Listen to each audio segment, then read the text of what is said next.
Two new polls give insight into the minds of Marylanders. The first shows what voters think of current Mayor Brandon Scott and the candidate they think would be a better fit for the job. Then digging into results from the second poll, we asked the governor if he plans to roll back reforms that have voters divided. When we looked within the Democratic group and broke it up by white Democrats and black Democrats, they're polar opposites. BPD officially has a new commissioner. Our team continues to press the department over the handling of two recent high-profile cases that occurred under his watch.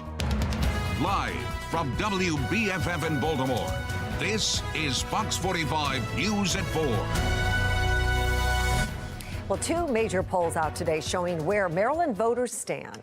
The Goucher and Gonzalez polls asking Marylanders for their opinion on leaders in Baltimore, Annapolis, and beyond, along with key issues like juvenile crime, policy, and education.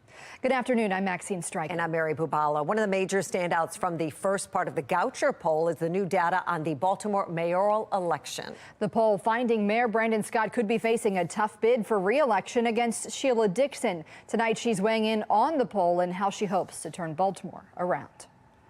The primary election is still months away, but voters are already starting to think about who they'd like to see lead the city next. The race right now seemingly between Mayor Brandon Scott and former Mayor Sheila Dixon. And a new Goucher College poll surveying more than 700 Baltimore voters found Dixon on top. My first thought when I read this poll is it's a 5-alarm fire for Brandon Scott. According to the poll, 56% of voters say they disapprove of the job Brandon Scott is doing as mayor. If the race were held today, just 27% said they would vote to re-elect Mayor Brandon Scott. 39% would vote for former Mayor Sheila Dixon. You're an incumbent. You should be a lot closer than this huge margin that's out there. While 23% would prefer another candidate. Dixon says it's clear people are looking for something new. People want accountability. People want you to be responsive. People want change. And we're talking about all ages, race, geographic communities. When asked who could handle a series of key issues, Dixon came out on top in every single category. The poll finding crime and public safety is the most pressing issue facing the city, as nearly half of voters feel crime has gotten worse in their neighborhood over the past year. 50% said they believe Dixon could better handle reducing crime and improving overall public safety. It's very clear that people don't feel safe.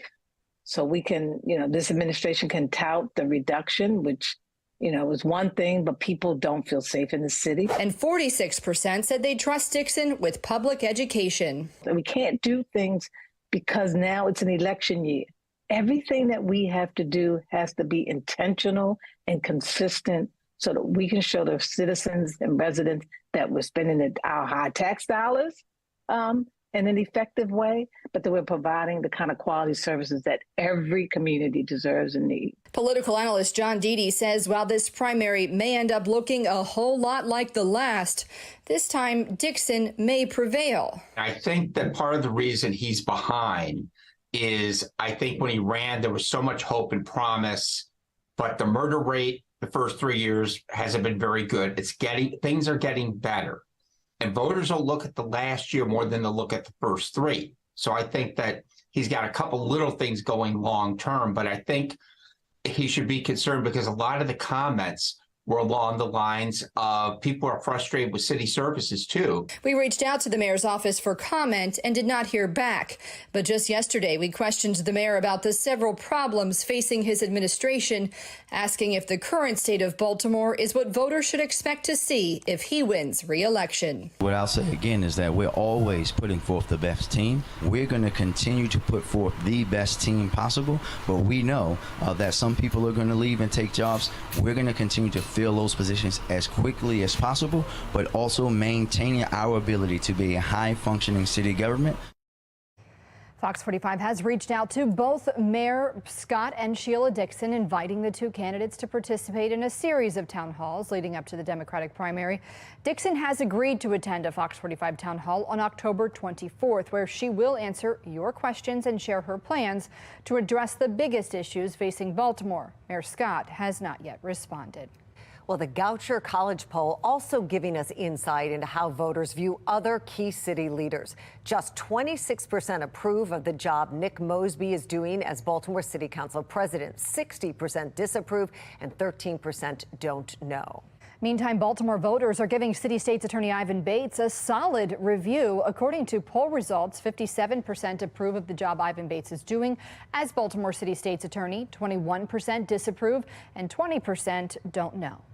In addition to that high approval rating from voters in this poll, Maryland's U.S. Attorney Eric Barron has pointed to the new partnership between Bates and himself as a reason behind a drop in homicides and non-fatal shootings this year.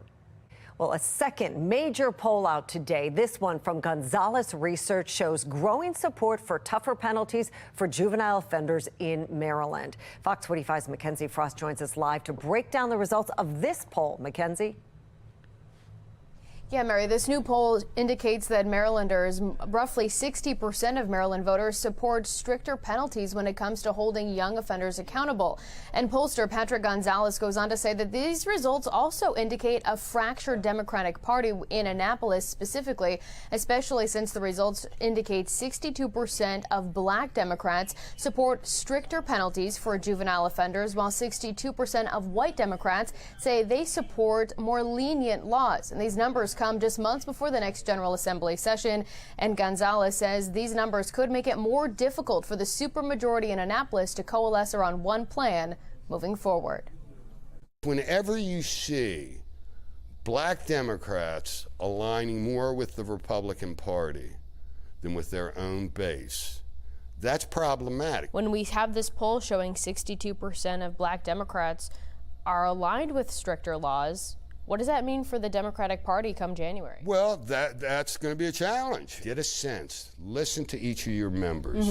Listen hard. Don't go along as many times you do where everybody's corralled and everybody just kind of goes along to get along. Listen to what they're saying on the important stuff. We know that there was another House committee hearing scheduled for next month to continue the discussion surrounding potentially changing these juvenile justice laws, and we'll have to wait until November to potentially see any legislation. Mary? And Mackenzie, the poll also has new approval numbers for Governor Wes Moore. What are they showing?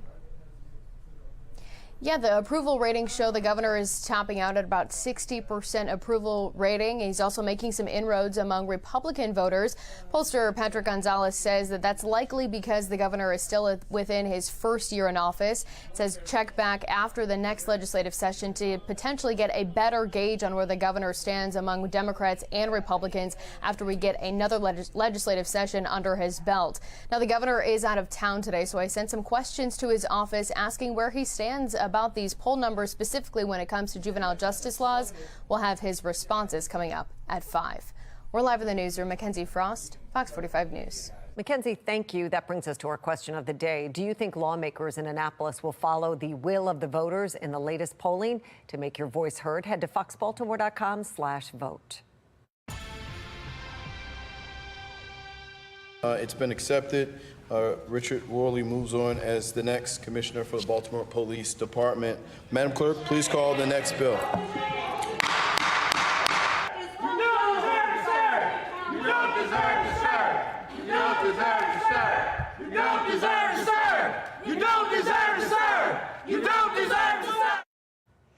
It was a dramatic scene at City Hall last night. Protesters chanting, "You don't deserve to serve," as the council confirmed Richard Worley as the next Baltimore Police Commissioner.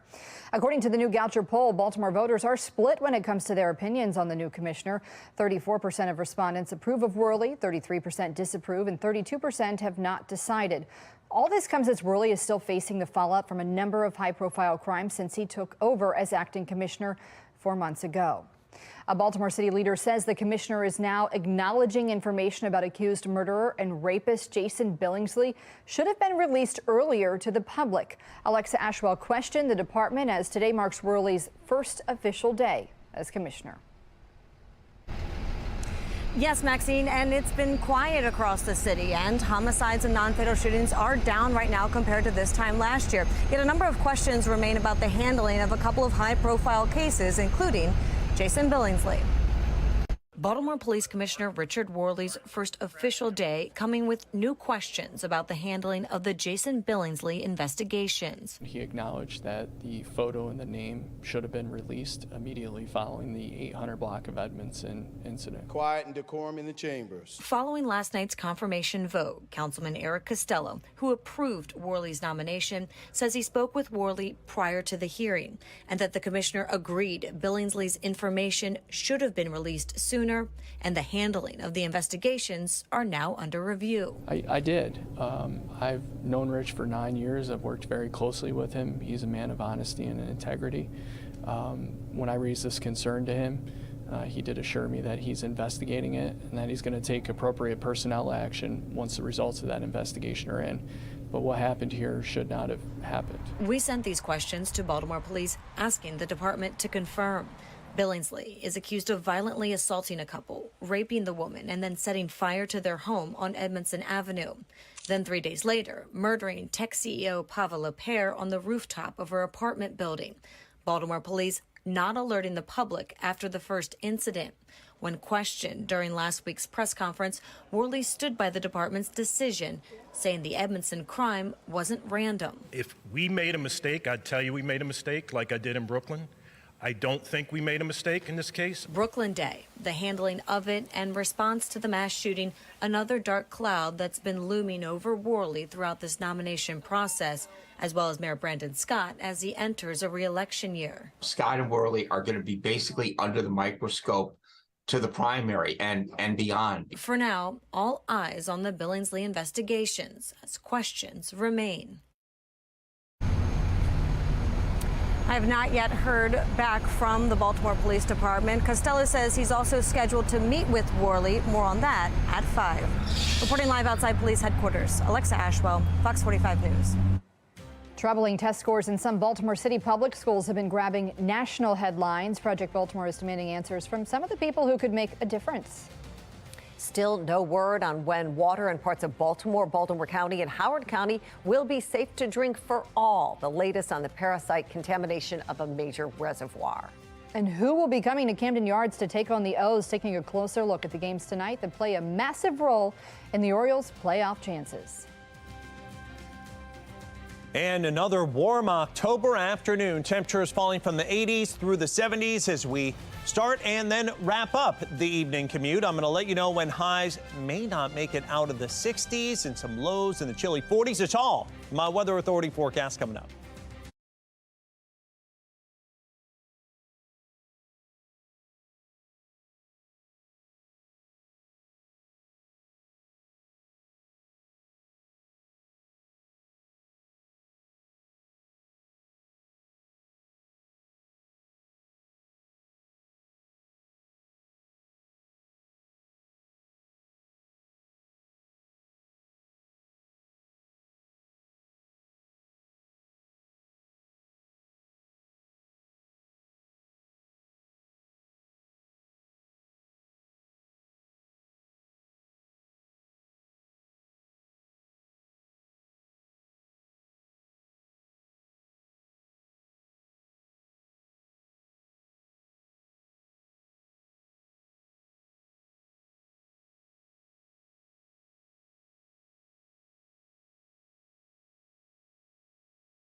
Fox 45 News, winner of 16 2022 Regional Emmy Awards, more than all other Baltimore news stations combined. The road to postseason baseball on Fox 45 is sponsored by Johns Hopkins Children's Center. A live look over Camden Yards tonight, where in 4 days the O's will kick off the ALDS right here in Baltimore. And tonight we could get our first hint at who the O's will be playing. Sports Unlimited's Morgan Adsit joins us now with the latest. Hey, Morgan. Hey, guys. Yeah, small hints. For now, the Birds, though, still have to wait. The top seed in the American League off until the weekend when the Orioles open up ALDS hosting duties with Game 1 at Camden Yards Saturday. Who will they face? We're still waiting on that. The Rays-Rangers wildcard series started today, and the winner will head to Baltimore. This is the first time the O's are AL East champs since 2014. A thrilling ALDS then when the Birds swept the Tigers, and Camden Yards was at its best in Game 2 with Delman Young's bases-clearing double for the go-ahead in the 8th. A play and environment being shown to these 2023 Birds, so they'll be ready. Delman Young hitting that and then hitting the double and then seeing them with the orange towels, that'd be pretty cool. But yeah, that, and looking forward to hearing the O chant and with the stadium packed out, so that'd be pretty cool. It was electric to see, so you just kind of like hoping for that, and you know, kind of gives you the chills every time you watch that video, thinking that's what we could be playing in front of. The Orioles still waiting on that wild card round to know their opponent and travel plans. The Orioles will host the winner of the Rays-Rangers 3-game series Saturday and Sunday at Camden Yards. The O's will head to the road for either Texas or Tampa Bay on October 10th, 11th, back home if necessary for Game 5 October 13th. The Rays and Rangers wild card Game 1 is happening right now. Again, it's a best-of-3 series. Texas has a 1-0 lead in the 4th. The O's went 8-5 against Tampa Bay this season and 3-3 against Texas. And while we wait for playoff baseball in Baltimore, there are plenty of ways to show your support for the team.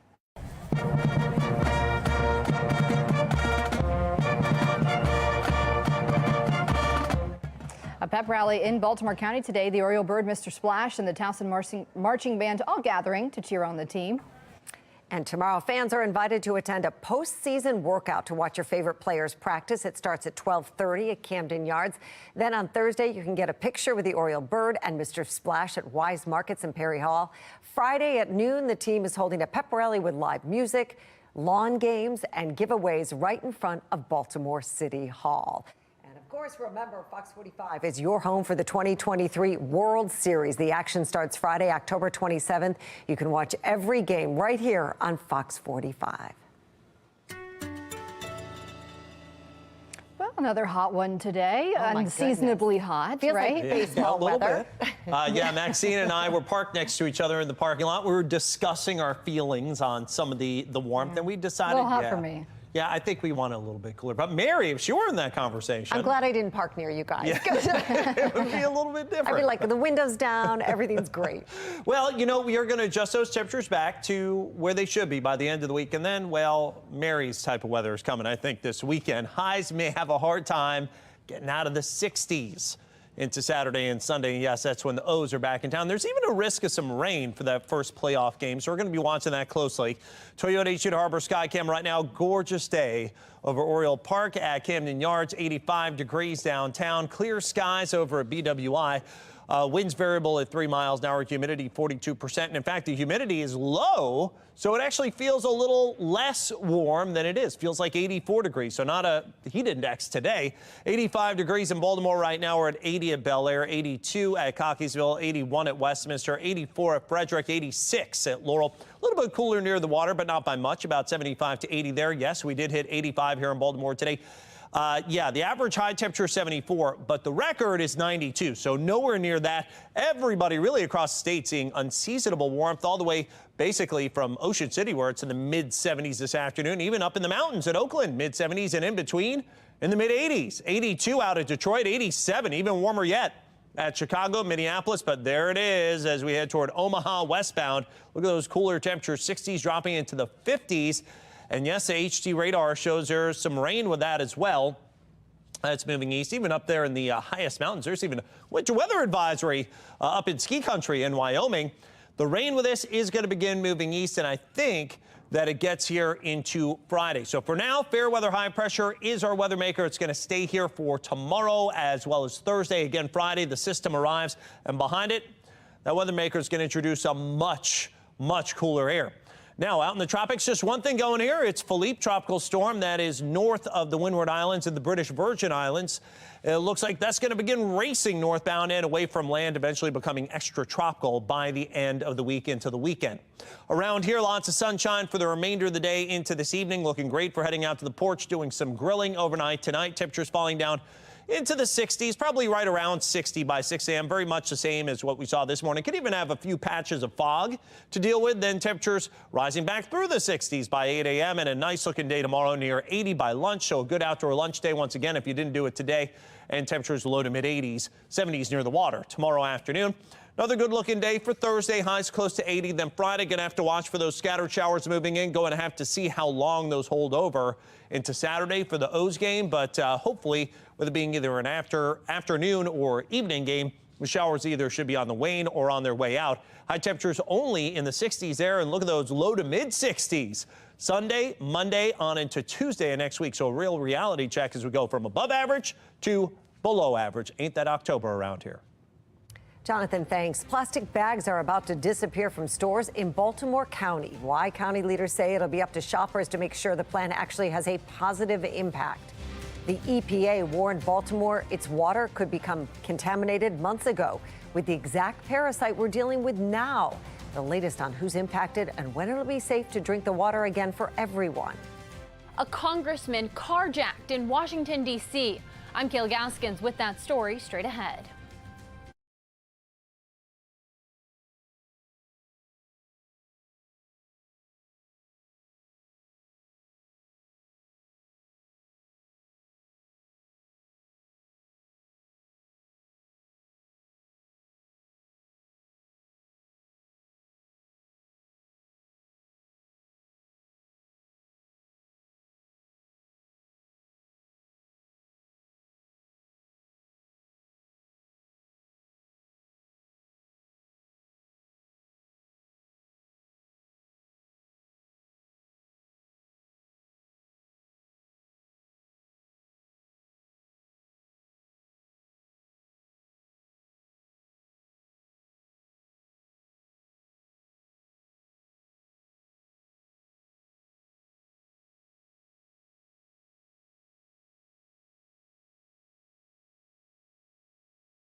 Luke Kameyer. No. Nay. Luna. Luna. Latrell. Nay. Following this breaking news right now, the House of Representatives is holding a vote to remove House Speaker Kevin McCarthy from his leadership role. Just hours ago, a vote for the House to table a motion failed. Yesterday, Representative Matt Gaetz offered the motion to vacate the chair on the House floor. In other words, kicking House Speaker Kevin McCarthy out of the job. We're going to continue to monitor the vote right now, and we'll bring you the very latest on the results when it comes in. Making headlines today, car thefts continue to surge in Baltimore. Nearly 8,000 cars have been stolen in the city this year.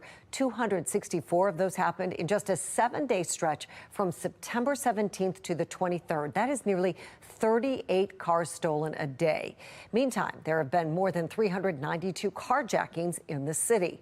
And these issues are not unique to Baltimore. Washington, D.C. also dealing with a similar auto theft issue.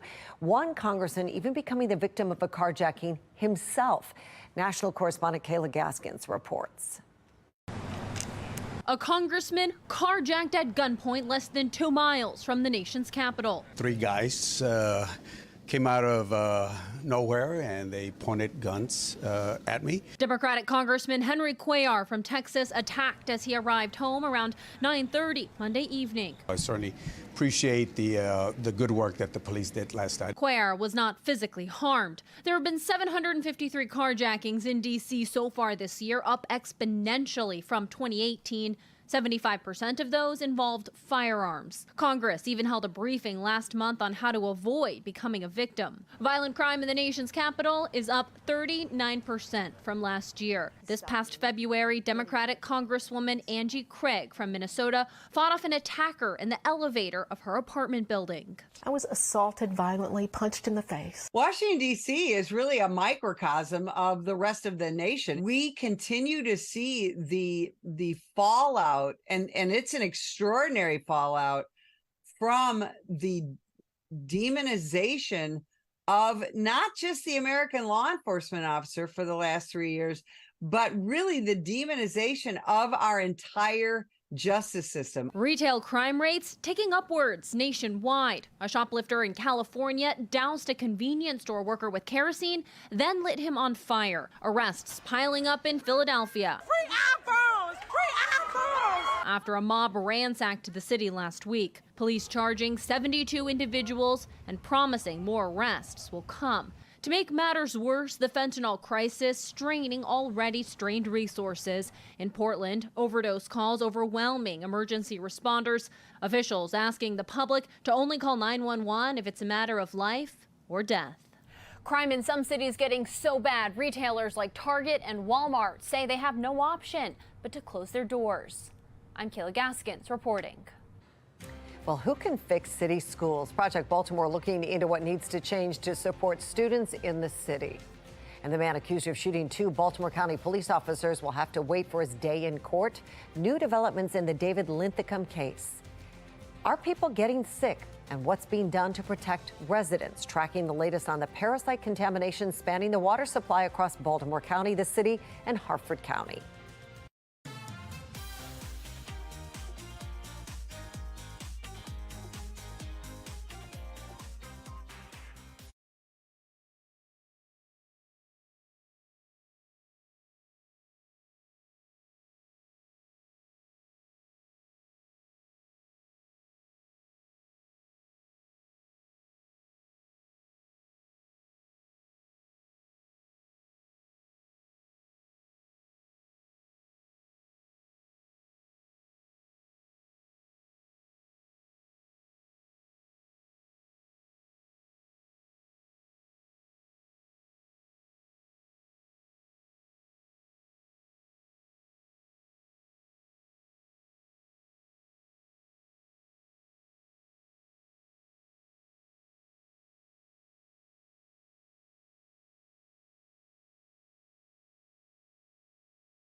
We have continuing coverage on the parasite contamination in the Druid Lake Reservoir. Water to communities in Baltimore County, the city and Howard County is impacted.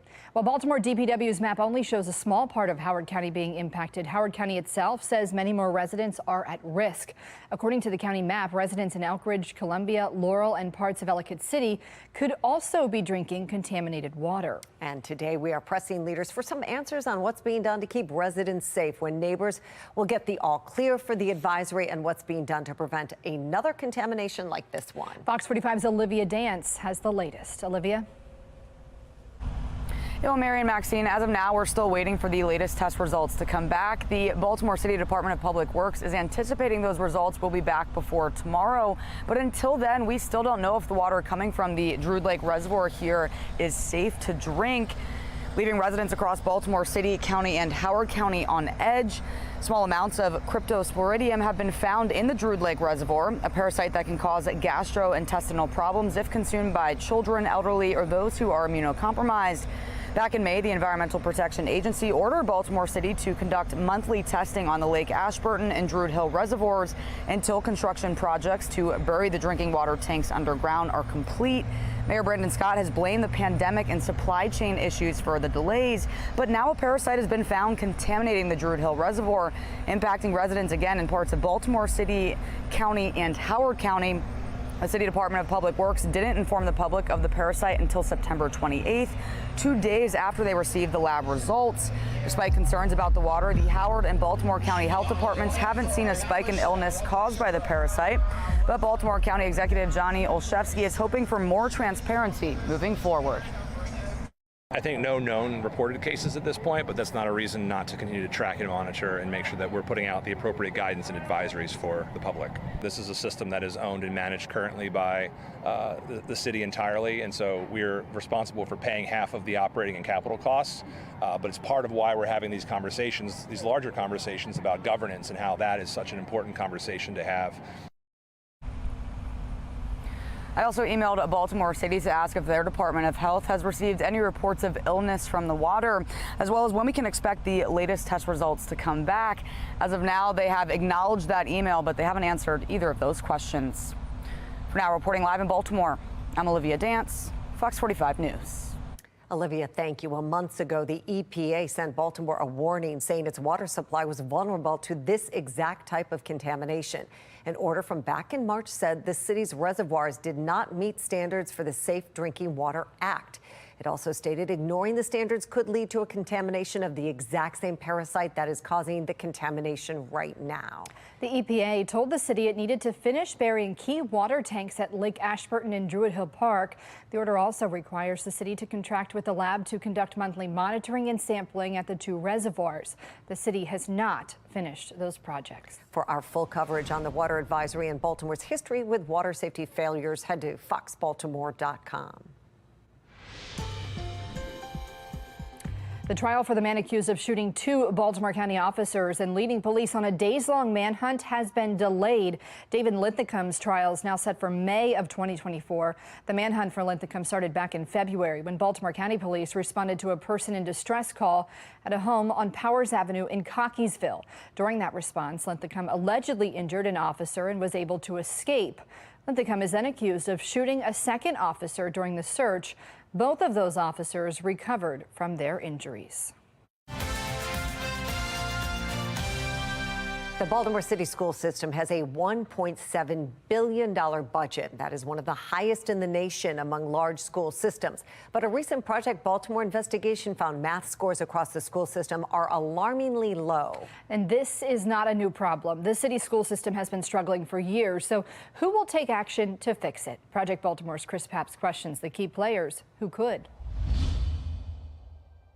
The latest round of state test results raises alarm in Baltimore City. Stunning findings by our Project Baltimore team. A Project Baltimore investigation so stunning it made national headlines. At 13 Baltimore City high schools, 0 students who took the state tests last spring scored proficient in math.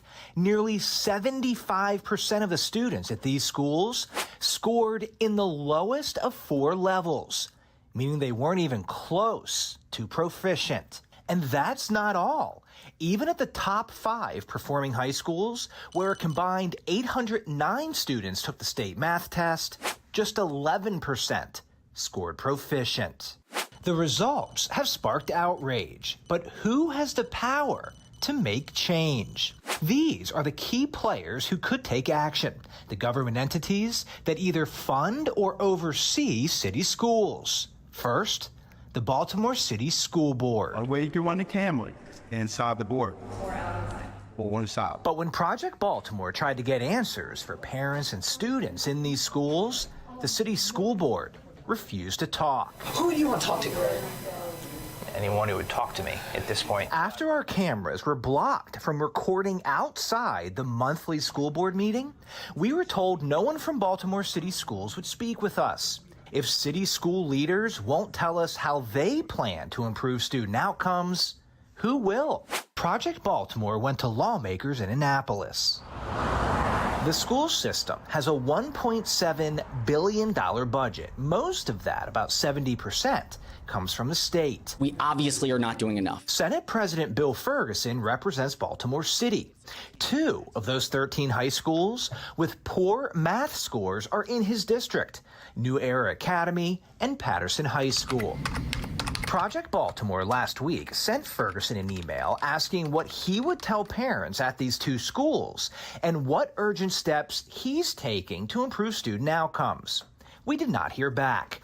But 2 weeks ago, when we asked Ferguson who should be held accountable, he stood by the city school CEO, Dr. Sonia Santelises. One singular person is never the solution or the single problem. Obviously, we have to have unbelievable urgency. It's not acceptable where we are, but that doesn't mean that the entire system is broken. Instead of a change in leadership, state lawmakers have focused on funding to fix the school system. Over the next 8 years, Maryland will invest $30 billion additional tax dollars into public education as part of the blueprint for Maryland's future, also known as the Kirwan Plan. Governor Wes Moore is a strong supporter of Kirwan. Earlier this year, he cut funding to a scholarship program that provides low-income families opportunities to send their children to private school instead of struggling schools. He defended that decision, saying public dollars should be going to public schools. So will more money make a difference? About 20% of Baltimore City Schools' $1.7 billion budget comes from the city. Mayor Brandon Scott has been a strong supporter of Dr. Santelises. Dr. Santelises, we are all here today because we want to congratulate you. Celebrating her leadership. In spite of massive scandals Project Baltimore has exposed, including our investigation in 2021 into grade changing and inflated enrollment as Augusta Fells. In light of the recent math scores, Project Baltimore sent this email to Mayor Scott and every member of City Council asking if they support Dr. Santelises and whether these results warrant a special hearing to question the school system. Not one elected official responded. Not one. But we did speak with City Councilman Robert Stokes at a recent City School Board meeting. We asked him who he holds accountable for 13 high schools with 0 students who tested proficient in math. It's not just the school system. We got to find a way of having parents involved in it. Stokes said he favors adjusting the math curriculum to make it more understandable to parents and students. You know, a lot of times these math scores, the parents don't even understand. When they bring the homework home, math, the parents don't understand how to do the math. As an elected official, Stokes wants to help strengthen parent-teachers associations, or PTAs. But after generations of poor student outcomes, some have argued for more drastic solutions, including state intervention. While the state and city gave Baltimore City Schools most of its funding, the school system is overseen by the Maryland State Board of Education. The achievement levels, particularly coming out of the pandemic statewide and in Baltimore, are unacceptable. We recently asked the president and vice president of the state board what responsibility they have to improve the quality of education in Baltimore City. We're deeply committed to seeing those numbers increase. Traditionally, the board has maintained that it does not have the authority to direct directly intervene. But President Clarence Crawford told us within 30 to 60 days, the state will announce a new partnership with local school systems to improve student outcomes. Though he said right now, he cannot give specifics. Believe me, it's not lost on us. It is not lost on us. And we know we're going to have to do some things differently. As Project Baltimore continues to hold these public officials accountable, we want to hear from you. What do you think needs to happen to improve student outcomes in Baltimore City schools? Head to our website, foxbaltimore.com, click on this story, and share your thoughts. I'm Chris Pabst, and this is Project Baltimore. Meantime, the new Goucher poll out today shows the community is frustrated with city school leadership and specifically Baltimore City School CEO Dr. Sonia Santelises. According to the poll, only 26% approve of the job she's doing, while 51% disapprove. The disappointment with city schools not just limited to Dr. Santelises. 61% of respondents gave the Baltimore public school system a D and a grade of F when asked to rate its performance. Aging doctors and nurses are going to make a severe staffing shortage even worse. How the dwindling number of medical professionals could impact your health. And if you have plans on doing an outdoor run or a little bit of outdoor exercise, perfect weather for it, a little bit warm. Make sure you drink a lot of water, at least by October standards here. 80s falling back down into the 70s by about 7 p.m. I'm going to let you know how long the unseasonable warmth is going to last and when we can have highs only in the 60s again. It's my Weather Authority forecast.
President Biden's son Hunter faced a federal judge today over charges that he made false statements about his drug use at the time he purchased a gun back in October of 2018. National correspondent Christine Frizzell brings us a look at what comes next. Hunter Biden in a federal court in Delaware. The plea? not guilty to 3 gun-related charges filed against him last month by special counsel David Weiss, who is reportedly now working on more federal charges connected to Hunter's foreign business deals. The Committee on Oversight and Accountability will come to order. House Republicans, meanwhile, ratcheting up their case against both Hunter Biden and President Biden after their first impeachment inquiry hearing was criticized as falling flat. The committee has received 12,000 pages of bank records, and not a single page shows a dime going to President Joe Biden. So, for upcoming hearings, they're working on a new round of witnesses to testify under oath, including one who has claimed for years to have firsthand knowledge of the business deals, a former partner, Tony Bobulinski. Hunter and Jim Biden were paranoid about keeping Joe Biden's involvement secret. Bobulinski himself set to receive 20% before the deal fell through, later telling former Sinclair correspondent James Rosen, "This isn't my word. This is extremely well documented that Joe Biden was fully aware of things and involved." House investigators also just releasing dozens of pages of WhatsApp messages. In one, Hunter Biden writes, "100K at least gets me until next month." His advisor Fran Persons responds, quote, "He will help you with what you need," referring to Chinese Communist Party-linked businessman Bo Zhang. Part of what Republicans say is a long list of payments from Chinese-linked businesses. The Biden family members and Biden-associated businesses received over $1 million from State Energy HK Limited, a Chinese company. For what? What was the product or what was the service? Those questions remain at the heart of the investigation by lawmakers, many who say the product was Joe Biden, as Democrats dismiss the effort as one trying to distract from the mounting legal troubles of former President Trump. In Washington, I'm Christine Frizzau.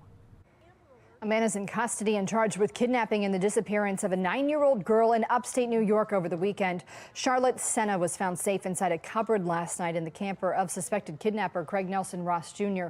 State police say they found a ransom note in the family's mailbox and matched fingerprints leading to Ross. He reportedly resisted being taken into custody and is being held without bail. New York Governor says that Senna appeared to be in good health but was taken to the hospital as a precaution.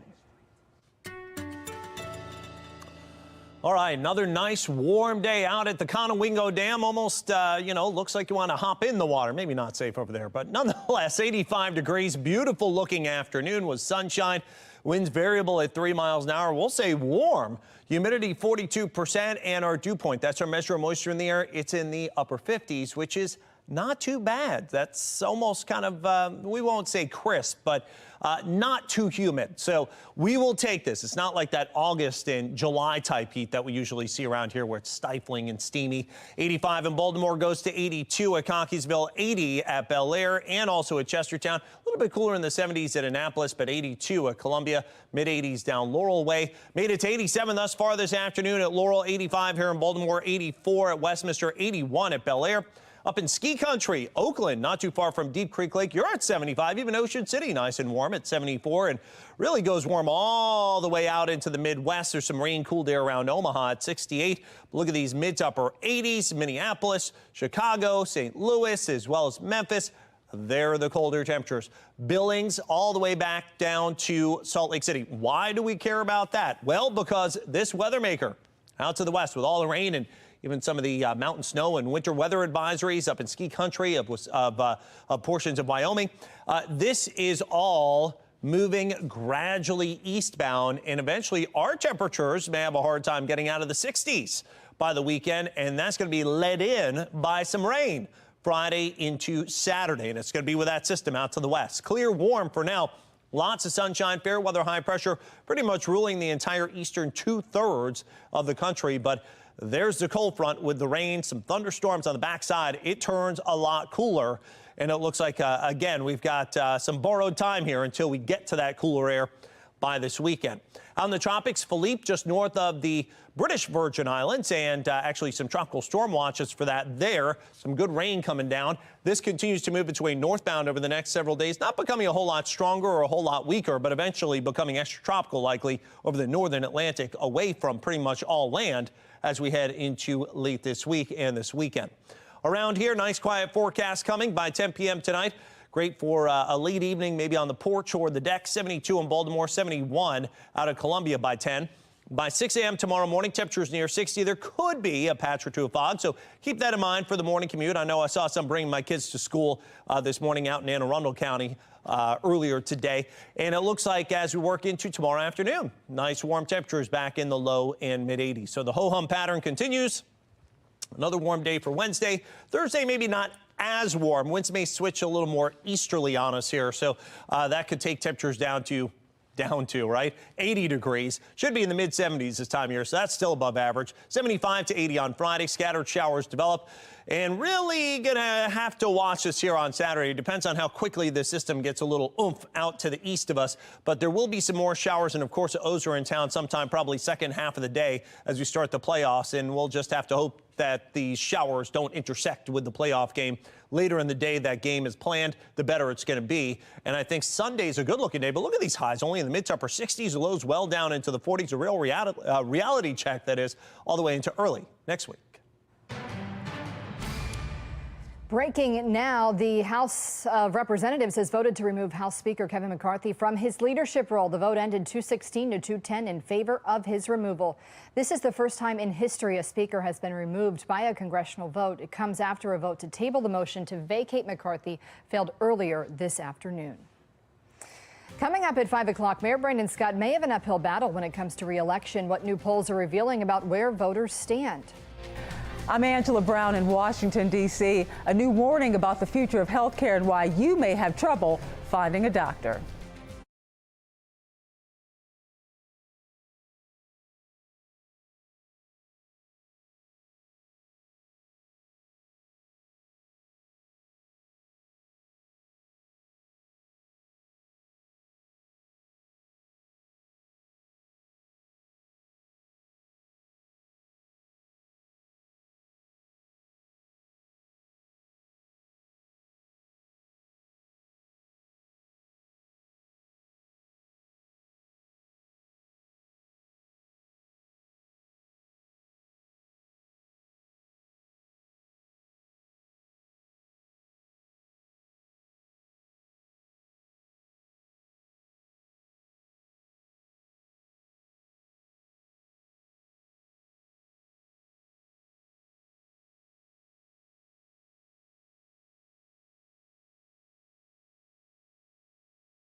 The healthcare industry is already struggling with a shortage of doctors and nurses, and it may only get worse. The National Desk's Angela Brown explains.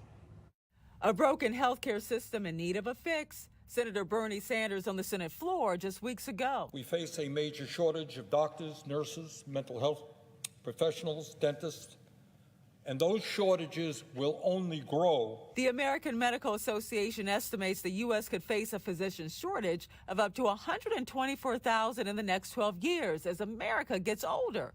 The Census Bureau found by 2034, 77 million people 65 and up.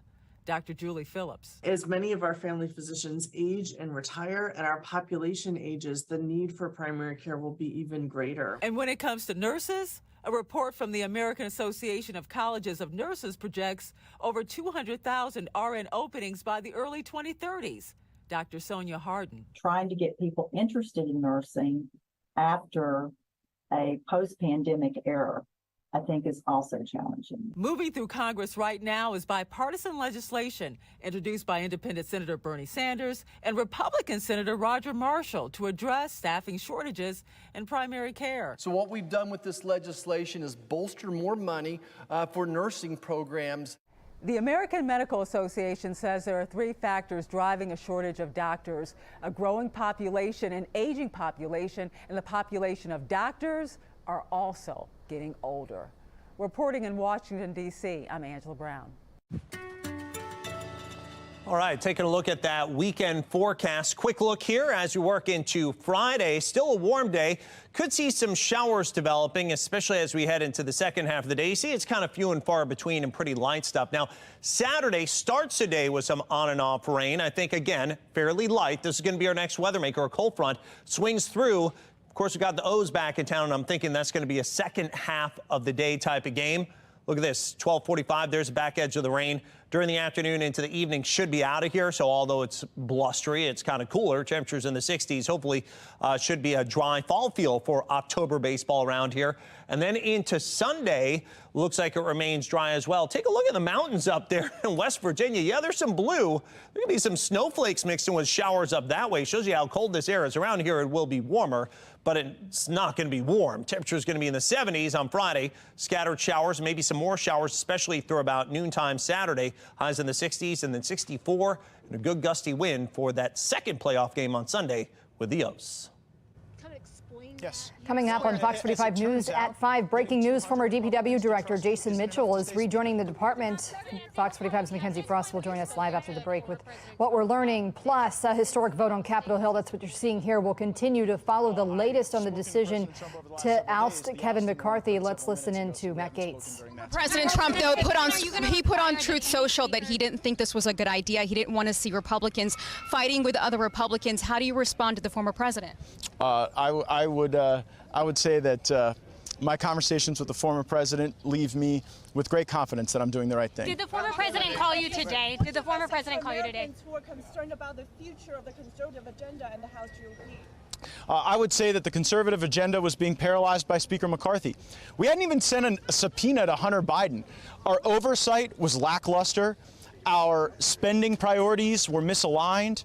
The top line budget was going to lead to more inflation, more debt, more challenges. So the best way to advance the conservative agenda is to move forward with a new speaker. What is the end game? Are you going to require that any future speaker elected allows the motion to vacate to stay at a one-person threshold? Yes. Congressman Gaetz, would you support? Considering that Steve Scalise votes in line with Speaker McCarthy most of the time, why should he want the job after this just happened? Well, that's a question for him, I guess, not me. He said he's uninterested. He's already said he's I haven't heard him say that. No, he's already. What has he said to you? Well, here's what I would say. Here's what I say. I think a lot of members are going to reflect on their thinking after this historic moment. I think anything that people have said before the McCarthy ouster is probably bearing less weight than the way people may be thinking about these questions after the McCarthy ouster. What is the end game? Comments about Steve Scalise yesterday and today. Will you yourself nominate Steve Scalise for Speaker of the House? Maybe.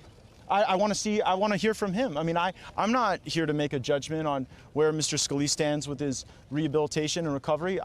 I would give him the deference to be able to decide whether or not he'd like to put himself forward as a candidate, but he'd be the type of person that I could see myself supporting. There are many people, though. I could see myself supporting Tom Emmer. I could see myself supporting Mike Johnson of Louisiana. I could see myself supporting Jody Arrington of Texas. I could see myself supporting Kevin Hern of Oklahoma. And there are even people outside of the United States Congress like Lee Zeldin, who are well thought of across every aspect of our conference, and I may give Lee Zeldin a call and see if he's interested in the gig. Congressman Gaetz, You've succeeded at pushing the House to move forward with the appropriations process as you wanted. You've succeeded. Thank you for that acknowledgement, because I just heard on the floor a bunch of these McCarthy allies say, well, gosh, it's Kevin McCarthy who led us to this moment with single subject appropriations bills. And in fact, the only work we've gotten done has been with a political gun to the Speaker's head. Gotten that accomplished. The former Speaker, I should say. You've gotten the Speaker ousted. What's next? Well, the next we got to elect a new Speaker. Sorry, guys, I'm going to roll. Are you running for governor of Florida in 2026? No. Excuse me. If nobody you support can get to 18, how long? Live from WBFF in Baltimore, this is Fox 45 News at 5.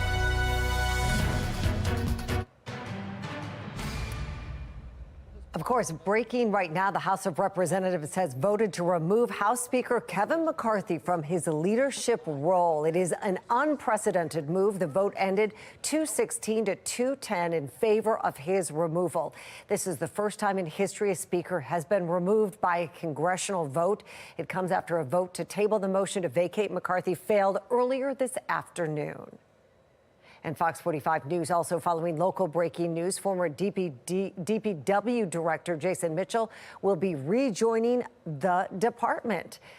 Thank you for staying with us. I'm Mary Bubala. And I'm Maxine Stryker. Mitchell had announced his plans to resign as director back in January because of health issues of a family member. Yeah, but now it appears that he will be taking up a new role within the department. Fox 45's Mackenzie Frost joining us live tonight with these breaking details. Mackenzie?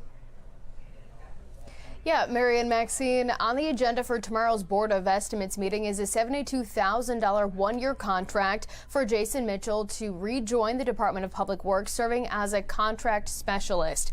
Now, remember, Mitchell announced his plans to resign back in January of this year, and it came amid mounting pressure with the weekly recycling pickup problems. It came after the bungled communication following the Labor Day E. coli water communication last year, as well as water billing concerns. And he said that it was due to a family health concern. But when I questioned him about his plans to leave in January, take a look, listen to what he said.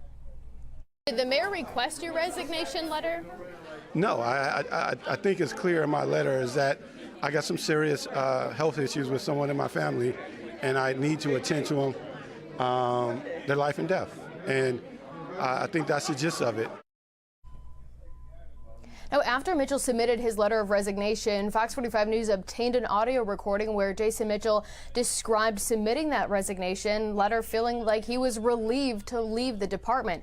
Originally, he was planning to leave at the end of April. That was then extended until the end of June. And now it looks like he will be joining the department again as more water concerns are back for DPW amid this issue with the parasite found at the Druid Hill Reservoir. This agenda item is again on the BOE for tomorrow. That starts at 9 o'clock. Mary? Very interesting. And Mackenzie, you've also been following the latest Gonzalez poll just out today. It shows growing support for tougher penalties for juvenile offenders in Maryland. Tell us more about the results that just were released today.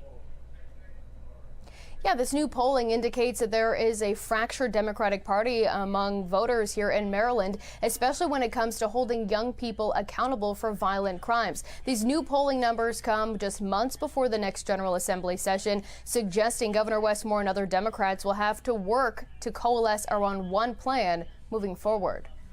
This new Gonzalez poll out Tuesday morning shows Democrats are split when it comes to juvenile crime laws. Holding the individuals accountable and responsible. Pollster Patrick Gonzalez taking a deeper dive into the policy debate, a topic impacting communities in every corner of Maryland, sparking conversations among some lawmakers.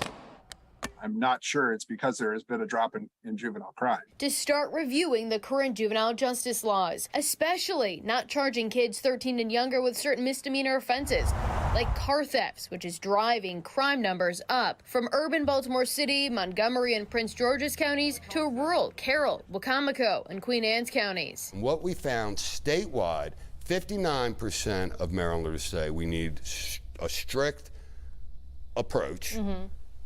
35% said a more moderate approach. But the split within the Democratic Party is where Gonzalez says the numbers get interesting. When we looked within the Democratic group and broke it up by white Democrats and black Democrats, They're polar opposites. 62% of white Democrats say they support a more lenient approach to juvenile offenders, while 62% of black Democrats support stricter laws. Did that surprise you?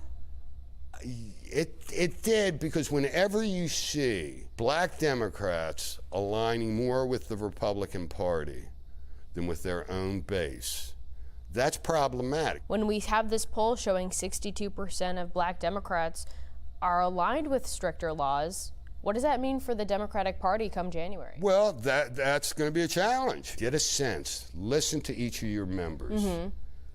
Listen hard. Don't go along as many times you do where everybody's corralled and everybody just kind of goes along to get along. Listen to what they're saying on the important stuff. Given the poll, we sent several questions to Governor Westmore about 62% of black Democrats supporting stricter penalties for younger offenders, asking, do you agree? Do you plan to introduce legislation to roll back some of the juvenile justice reforms that make it difficult to prosecute juveniles? The question remains whether Democrats can build a coalition in time for legislation in January. Be real serious about this, because this is real serious stuff. But this poll suggests voters support a change. Now, the governor's office acknowledged those questions that we sent to them earlier today and told me that they would be working to get me a comment. So far, we haven't received one. We're live in the newsroom. Mackenzie Frost, Fox 45 News. Mackenzie, thank you. That brings us to our question of the day. Do you think lawmakers in Annapolis will follow the will of the voters in the latest polling? To make your voice heard, head to foxbaltimore.com/vote. Fox 45 News is also analyzing the Goucher poll. A big part of the data surrounds the race for Baltimore City Mayor. The poll finding Mayor Brandon Scott could be facing a tough bid for re-election against Sheila Dixon. Tonight, she's weighing in on the poll and how she hopes to turn Baltimore around. The primary election is still months away, but voters are already starting to think about who they'd like to see lead the city next. The race right now seemingly between Mayor Brandon Scott and former Mayor Sheila Dixon. And a new Goucher College poll surveying more than 700 Baltimore voters found Dixon on top. My first thought when I read this poll is it's a 5-alarm fire for Brandon Scott. According to the poll, 56% of voters say they disapprove of the job Brandon Scott is doing as mayor. If the race were held today, just 27% said they would vote to re-elect Mayor Brandon Scott. 39% would vote for former Mayor Sheila Dixon. You're an incumbent. You should be a lot closer than this huge margin that's out there. While 23% would prefer another candidate. Dixon says it's clear people are looking for something new. People want accountability. People want you to be responsive. People want change. And we're talking about all ages, race, geographic communities. When asked who could handle a series of key issues, Dixon came out on top in every single category. The poll finding crime and public safety is the most pressing issue facing the city, as nearly half of voters feel crime has gotten worse in their neighborhood over the past year. 50% said they believe Dixon could better handle reducing crime and improving overall public safety. It's very clear that people don't feel safe. So we can, this administration can tout the reduction, which, is one thing, but people don't feel safe in the city. And 46% said they trust Dixon with public education. We can't do things because now it's an election year.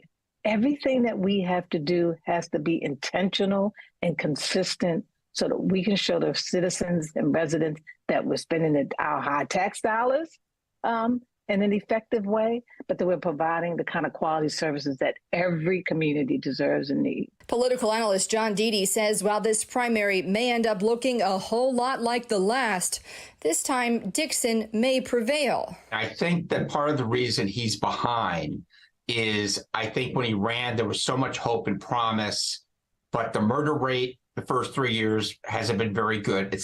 Things are getting better. And voters will look at the last year more than they'll look at the first 3. So I think that he's got a couple little things going long term, but I think he should be concerned because a lot of the comments were along the lines of people are frustrated with city services too. We reached out to the mayor's office for comment and did not hear back. But just yesterday, we questioned the mayor about the several problems facing his administration, asking if the current state of Baltimore is what voters should expect to see if he wins re-election. What I'll say again is that we're always putting forth the best team. We're going to continue to put forth the best team possible, but we know that some people are going to leave and take jobs. We're going to continue to fill those positions as quickly as possible, but also maintaining our ability to be a high-functioning city government. Well, Fox 45 has reached out to both Mayor Scott and Sheila Dixon, inviting the two candidates to participate in a series of town halls leading up to the Democratic primary. Dixon has agreed to attend a Fox 45 town hall on October 24th, where she will answer your questions and share her plans to address the biggest issues facing Baltimore. Mayor Scott has not responded. The new polls also giving us insight into how voters view other key city leaders. 26% approve of the job Nick Mosby is doing as Baltimore City Council president. 60% disapprove and 13% say they don't know.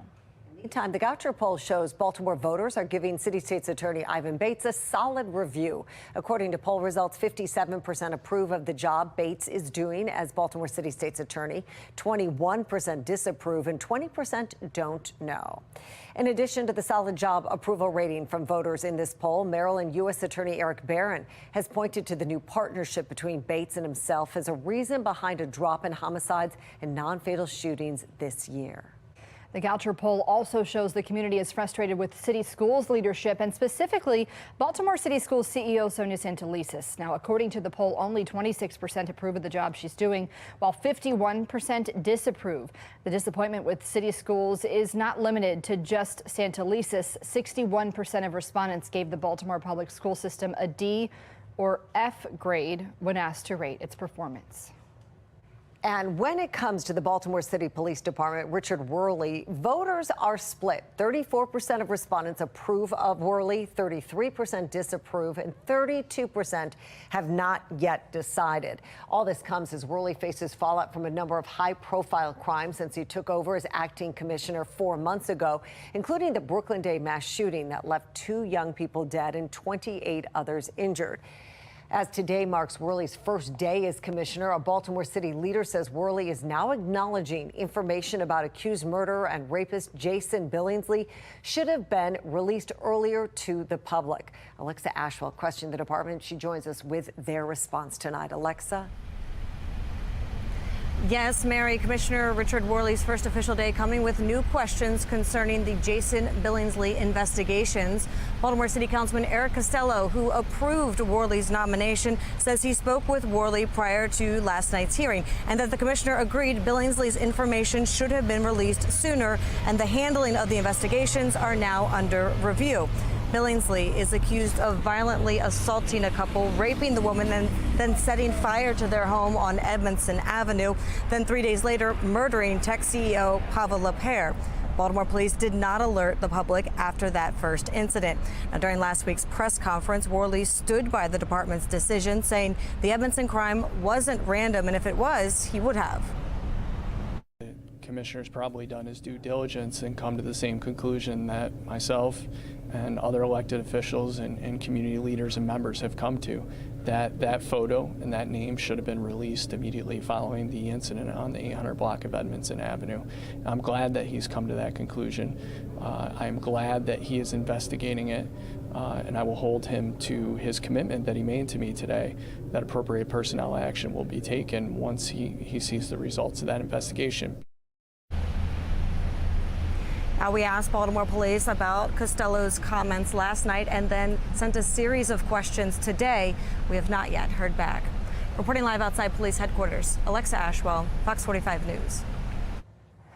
Alexa, thank you. A historic vote removes House Speaker Kevin McCarthy. We're looking live right now outside Capitol Hill as lawmakers speak out on what happened. You can stay with Fox 45 for complete coverage on this breaking story. Sealed it right there. He could have said something genuine to me about it, and it wasn't. Do you think that Kevin McCarthy should stay in Congress? Do you think he should stay in Congress? I don't care what he does. It's fine with me, ma'am. He can stay, and stay as long as he wants, as long as the people from his district. Congressman, if this goes on days into potentially weeks without anyone getting to 218, how long is acceptable before you have to come together and coalesce around somebody, whether it be Kevin McCarthy or someone else? I don't know. I don't know what that number is, brother. I don't know what that magic number is. Because I honestly didn't know we had the votes until they called it.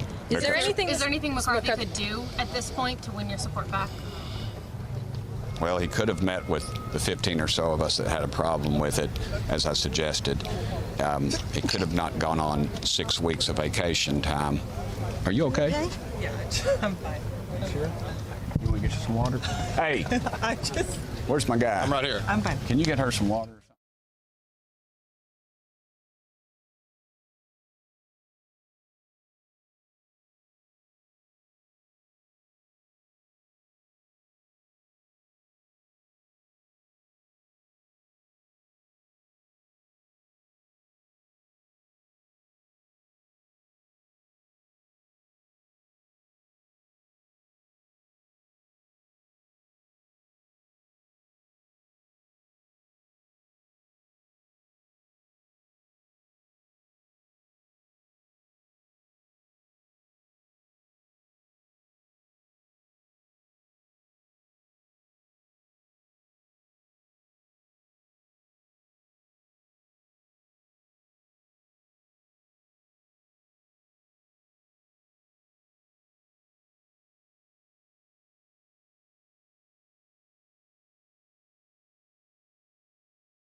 And we continue to follow the breaking news out of Washington, D.C. after the House of Representatives votes to remove House Speaker Kevin McCarthy from his leadership role.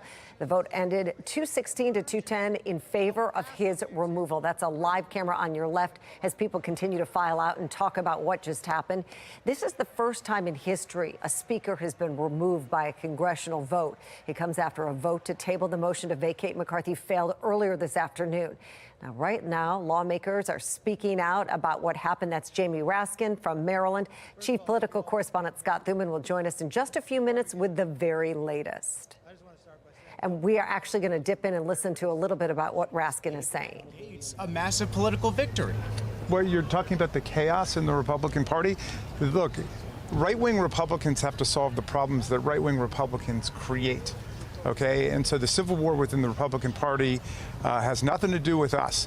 I voted 15 times for Hakeem Jeffries for Speaker, and I will vote 15,000 more times for Hakeem Jeffries as Speaker. Is there anything Democrats can do to win over maybe some moderate Republicans? I mean, you cannot get Jeffries to be Speaker without some kind of help from Republicans. Right. Is there anything you feel like you could offer the centrists in the other party? Right. Is that what the discussion will be around now? We're only five or six votes away from getting Hakeem Jeffries to win There are lots of moderate Republicans who are terrified by the right-wing drive under Donald Trump. Donald Trump is calling all the shots here. He was the one who said, impeach Joe Biden, and they launched impeachment proceedings. He was the one who said, shut the government of the United States down, and then sent them off on that mission for weeks and weeks of wasted time and money. And I know that there are moderate Republicans in America who have had it with Trump's chaos and Trump's dysfunction, and they are registering Democrat. They're coming over to the Democratic side, and I would hope we could find a half dozen of them in Congress to come over to our side and to elect Hakeem Jeffries, who again will be an excellent leader of this institution and is committed completely to the progress of our country. Just a process question for you. Would a Republican not make more sense for a Republican majority? Maybe someone you guys think would be fair to you? Yeah, I don't know who you're referring to, but we're completely unified behind Hakeem Jeffries, and that's where I'm sticking, unless I hear something different. All right, that is U.S. Congressman Jamie Raskin from Maryland. He represents mainly Montgomery County, talking about they want to propose their own House Speaker, a Democrat, of course. But again, we'll have much more coverage on the historic vote of removing Kevin McCarthy as House Speaker. The road to postseason baseball on Fox 45 is sponsored by Johns Hopkins Children's Center. For now, the Birds are still waiting. The top seed in the American League off until the weekend when the Orioles open up ALDS hosting duties with Game 1 at Camden Yards Saturday. Who will they face? That's a waiting game. The Rays-Rangers wildcard series started today, and the winner will head to Baltimore. It's a best-of-3. This is the first time the O's are AL East champs since 2014. That was a thrilling ALDS. Then, when the Birds swept the Tigers in Camden Yards, was the best it's been in Game 2 with Delman Young's bases-clearing double for the go-ahead in the 8th. A play and environment being shown to these Birds, so they'll be ready. Delman Young hitting that and then hitting the double and then seeing them with the orange towels, that'd be pretty cool. But yeah, that, and looking forward to hearing the O chant and with the stadium packed out, so that'd be pretty cool. It was electric to see, so you're just kind of like hoping for that, and you know, kind of gives you the chills every time you watch that video, thinking that's what we could be playing in front of. Orioles still have to wait through a wild card round to know their opponent and travel plans. The Orioles will host the winner of the Rays-Rangers wild card Saturday, Sunday at Camden Yards. The O's will hit the road for either Texas or Tampa Bay October 10th, 11th. Back home if necessary if there's a Game 5 October 13th. The Rays and Rangers wild card Game 1 happening right now. Texas leads 4-0 in the 7th. The O's went 8-5 against the Rays this season, 3-3 against the Rangers. Morgan, thanks. Remember, Fox 45 is your home for the 2023 World Series. The action starts Friday, October 27th. You can watch every game right here on Fox 45. And we have another fabulous warm day that's underway and actually now coming to an end here as we take a look at the Towson Cam. This is our traffic camera network in the background at 695. Hey, what's it better than not having too much traffic? A warm day, opening up the window on that trip home. Looks great. You're going to need some sunglasses, though. Winds out of the east-northeast at about 6 miles an hour. Humidity 43%. The feels-like temperature also is at 84 degrees. So that's some good news with the somewhat low humidity. For this time of year, it's not all that atypical, but usually when you have warmth, it does come with moisture. And this time around, not the case, because now we're kind of moving into fall. 84 here in Baltimore currently. We've got an 83 at Cockeysville, 82 at Westminster, 79 at Bel Air, a little bit cooler near the water. Otherwise, look at these high temperatures, 85 thus far on the day here in Baltimore, 84 at Westminster, even at elevation up in ski country out toward Deep Creek Lake, Oakland getting up into the 70s. The East Coast warmth continues. Fair weather, high pressure. There it is, kicking in those winds out of the east and south, and that will continue into tomorrow as well. So expect more warm weather till this next weather maker. Notice all the rain, even some snow out to the west. It's a cold one. That's going to begin heading east. So some nice warm weather again continues all the way through about Thursday, Friday. Then rain and cooler temperatures to come beyond that. So Philippe out in the tropics, that's blasting lots of rain towards the British Virgin Islands, but looks like after that, it's out into the open Atlantic, becomes extratropical towards the end of this week and this weekend. Around here, overnight tonight into early tomorrow morning, a little patch or two of fog. Temperatures 50s to near 60. Another gorgeous day on the way for tomorrow as we make it well up into the 80s. More 80s on Thursday. A little bit not as warm, though. Scattered showers Friday. Could threaten with some showers, but hopefully drying out just in time for the playoff game on Saturday. And then cool, look at those cool temperatures, 60 Saturday all the way through next Tuesday. A dramatic day on the Hill as lawmakers did what has never been done before, kick out the Speaker of the House. I'm Scott Thuman in Washington to explain.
And we continue to follow the breaking news. An historic day on Capitol Hill as a small number of Republicans threw all of Washington for a loop by voting to remove House Speaker Kevin McCarthy from power.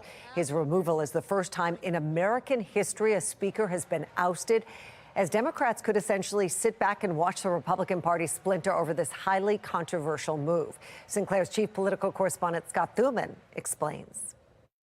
Well, it has been a chaotic nail-biter of a day here on the Hill as Speaker Kevin McCarthy was ousted from his role despite the overwhelming number of Republicans trying to protect him. And what it showed us is that it only takes a very tiny portion of the party to upend the entire system. The office of Speaker of the House of the United States House of Representatives is hereby declared vacant.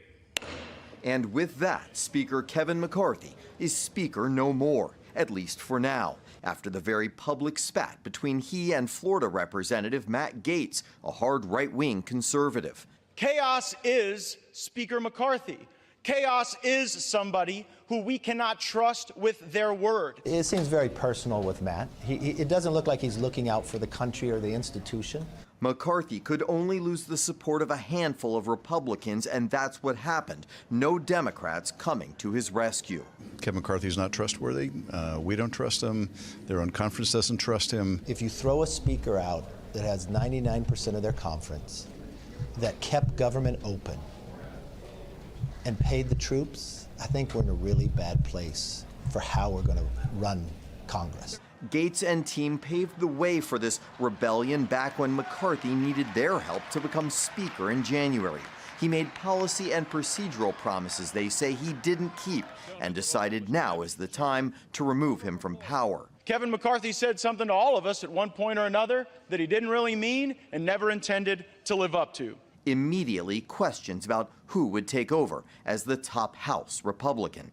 Well, the fear from many Republicans after this successful inter-party revolt is the message it sends to the voting public, and that Americans will further lose confidence in Republicans to even govern themselves, and that could cost them the majority in the 2024 elections. In Washington, I'm Scott Thuman.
We continue to follow the breaking news of the day after the House of Representatives votes to remove House Speaker Kevin McCarthy from his leadership role. This is a live look on the left from Capitol Hill. The vote ended 216 to 210 in favor of McCarthy's removal. Again, this is the first time in history a speaker has been removed by a congressional vote. It comes after a vote to table the motion to vacate McCarthy failed this afternoon. Fox 45 News will continue to follow this breaking story throughout the evening. But again, a live camera there on the left capturing everything that's going on Capitol Hill. And now to continuing coverage on that parasite contamination in the Druid Lake Reservoir. Water to communities in Baltimore County. The city and Howard County is impacted. While Baltimore DPW's map only shows a small part of Howard County being impacted, Howard County itself says many more residents are at risk. According to the county map, residents in Elkridge, Columbia, Laurel, and parts of Ellicott City could also be drinking contaminated water. And tonight we are pressing leaders for some answers on what's being done to keep residents safe, when neighbors will get the all clear for the advisory, and what's being done to prevent another contamination like this one. Fox 45's Olivia Dance has the story. Olivia? Well, Mary and Maxine, as of right now, we're still waiting for the latest water test results to come back. The Baltimore City Department of Public Works is anticipating those results will be back before tomorrow. But until then, we still don't know if the water coming from the Druid Lake Reservoir here is safe to drink, leaving residents across Baltimore City, County, and Howard County on edge. Across the region, concerns over if our drinking water is safe. This obviously impacts a lot of our residents. We are concerned and we want to make sure that they are safe. Small amounts of cryptosporidium have been found in the Druid Hill Reservoir, a parasite that can cause gastrointestinal problems if consumed by children, elderly, or those who are immunocompromised. I think for those who meet those qualifications, they should take the extra precautions for themselves, but we want residents to know this is why we put that information out, but we also want them to know that this is why we're doing the infrastructure work to cover these things to begin with, right? This is something that were it not for the slowdown of the pandemic and the supply chain issues, both of those projects would have been completed. Mayor Brandon Scott referencing the Lake Ashburton and Druid Hill Park construction projects to bury drinking water tanks underground. Both projects delayed several times. Back in May, the Environmental Protection Agency ordered Baltimore City to conduct monthly testing on the reservoirs until the projects are complete. We're going to continue to push that information out, but I think it's also critically important for everyone to know that this is a new thing, right? That even the EPA didn't have guidelines for this one because this is something that they just recently started to require us and some other places to test for. But now a parasite found contaminating the Druid Hill Reservoir, impacting residents in parts of Baltimore City, County, and Howard County. The City Department of Public Works didn't inform the public of the parasite until September 28th, 2 days after they received the lab results. This is a system that is owned and managed currently by the city entirely, and so we're responsible for paying half of the operating and capital costs, but it's part of why we're having these conversations, these larger conversations about governance and how that is such an important conversation to have. Baltimore County Executive Johnny Olszewski hoping for more transparency moving forward. Despite concerns about the water, the Howard and Baltimore County Health Departments haven't seen a spike in illness caused by the parasite. I think no known reported cases at this point, but that's not a reason not to continue to track and monitor and make sure that we're putting out the appropriate guidance and advisories for the public. Now, I also emailed Baltimore City to ask if the Department of Health has received any reports of illness from the water and also when we can expect those test results to come back. As of now, they've acknowledged that email, but they haven't answered either of those questions. For now, reporting live in Baltimore, I'm Olivia Dance, Fox 45 News. Well, months ago, the EPA sent Baltimore a warning saying its water supply was vulnerable to this exact type of contamination. An order back in March said the city's water reservoirs did not meet standards for the Safe Drinking Water Act.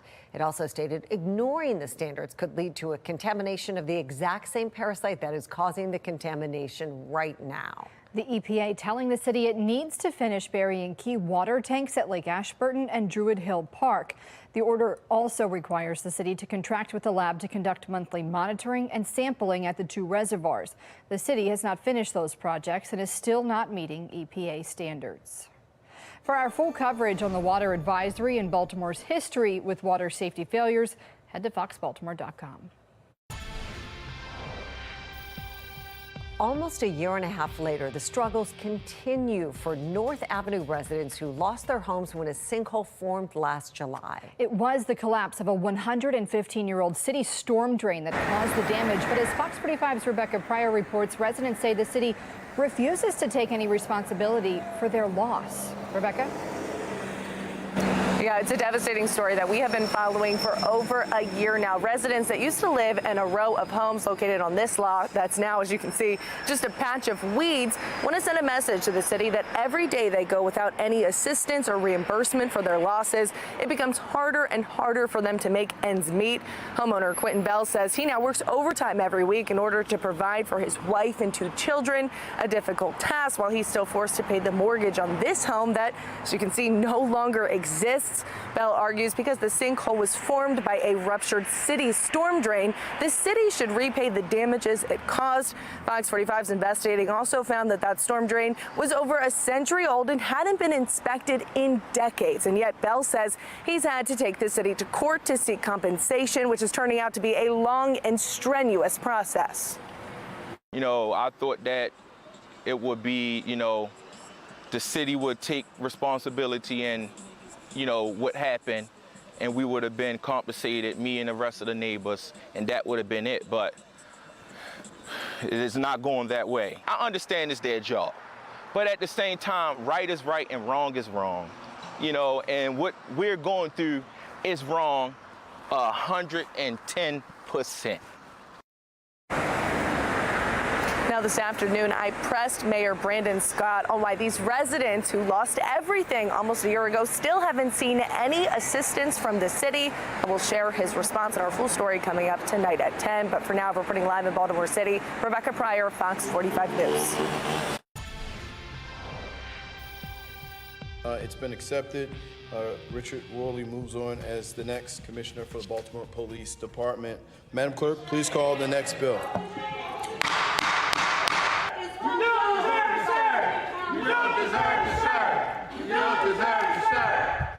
A pretty dramatic scene at City Hall last night. Protesters chanting, "You don't deserve to serve," as the council confirmed Richard Worley is the next Baltimore Police Commissioner. A Baltimore City leader says the commissioner is now acknowledging information about accused murderer and rapist Jason Billingsley should have been released earlier to the public. Today on Fox 45 Morning News, we spoke to a law enforcement expert on what this means for his time in office. Fox 45's Megan Gillen reports. Councilman Eric Costello telling Fox 45 News he had a conversation with Police Commissioner Richard Worley before his confirmation vote at City Hall, and that the commissioner admitted critical information should have been released about the suspect charged with killing tech CEO Pavel Lapierre. We now know Jason Billingsley had already been identified as the suspect who raped a woman and attempted to kill her and another man inside a West Baltimore home the week before Lapierre's murder. But if you remember, last week, the commissioner said publicly that he believed both investigations were handled properly. Law enforcement expert Mari Richards weighing in on the possible change of opinion. This is a conversation that should have been held in public, because not releasing that photo and that information on Billingsley after the Edmondson rape and attempted murder is a total failure of leadership, and that needs to be addressed. This is policing 101. You have the identity and the picture of a vicious criminal, and it's not put out. And I think that failure could